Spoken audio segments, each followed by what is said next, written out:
Hello everyone. So in today's video, we will be basically going through the key components of the tournament which we needs to be configured in order to have a successful and seamless auction. We will be talking through three of the major components: the schedule, team budget, and bidding configuration in this specific video. Let's move to the schedule component. The schedule component here basically means have four key things which needs to be captured: the registration deadline, the auction date, the tournament start date, and the tournament end date.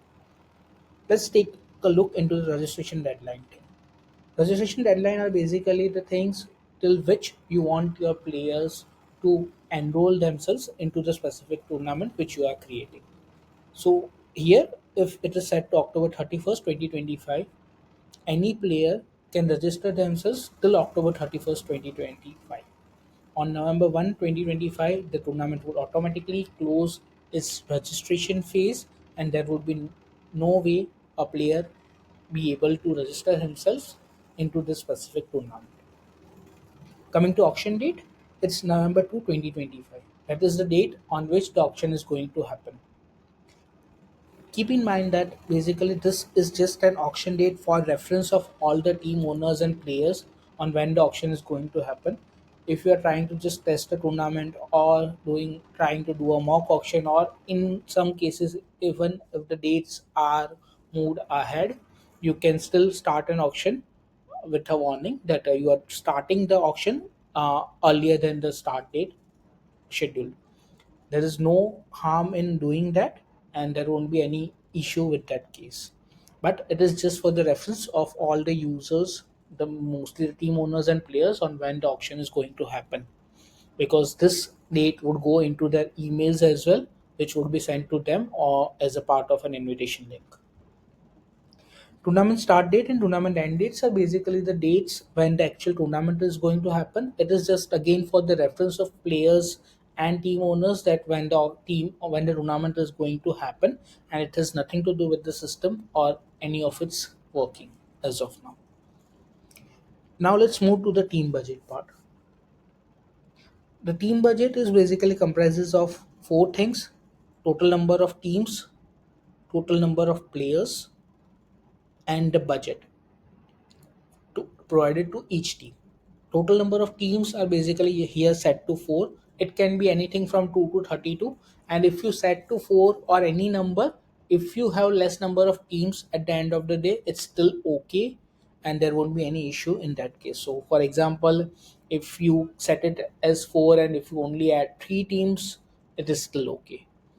Same goes for players as well. So here there are four teams, and each team can have maximum of 9 players at the time of auction.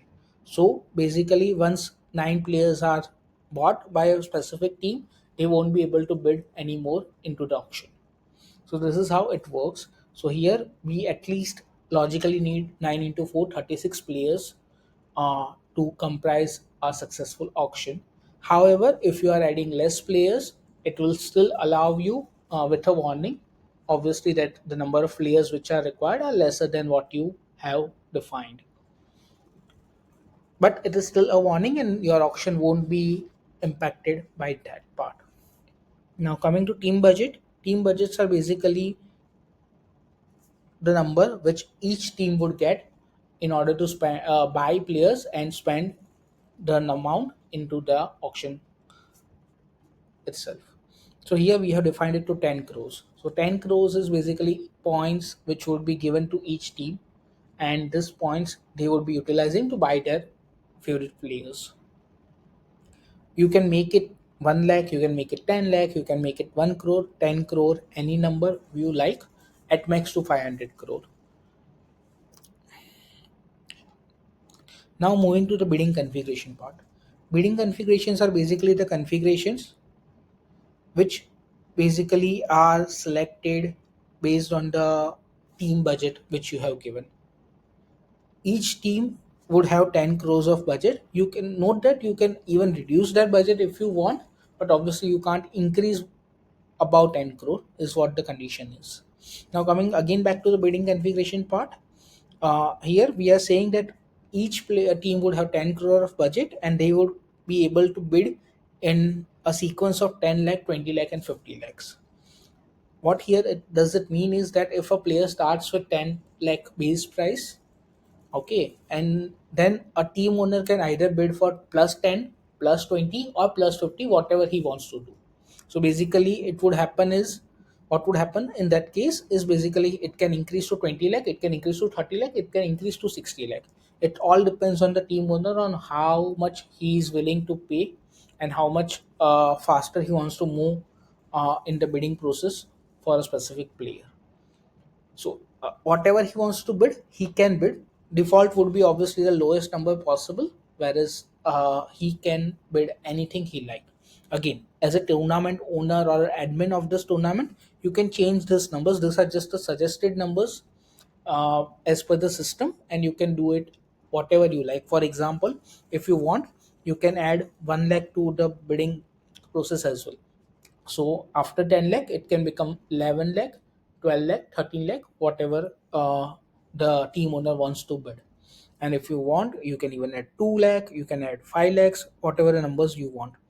Logically, smaller the numbers if you add, more the longer the auction would go. Because, for example, if someone has 10 crore in the purse, and if you add 1 lakh or 1,000 or 10,000, it would basically, in order to just reach 1 lakh mark, it would take 10 bids for of 10k or 100 bids of 1k. So think logically on what should be a valid number in terms of bidding. Otherwise the bidding wars can go too long and your auction can take hours and hours for completion. So these are few of the guidelines in order to set up your auctioning for a specific tournament. Once you are done with this, you can go down and save the changes. And once the changes are saved, they would automatically reflect it. Do note that basically this fee changes can only be done till the registration phase, and after that, you won't be able to do it directly from the system. In case of any other help, you might have to reach out to the support team via the chatbot integration which is available here, and message the support team to change accordingly. I hope you liked the video.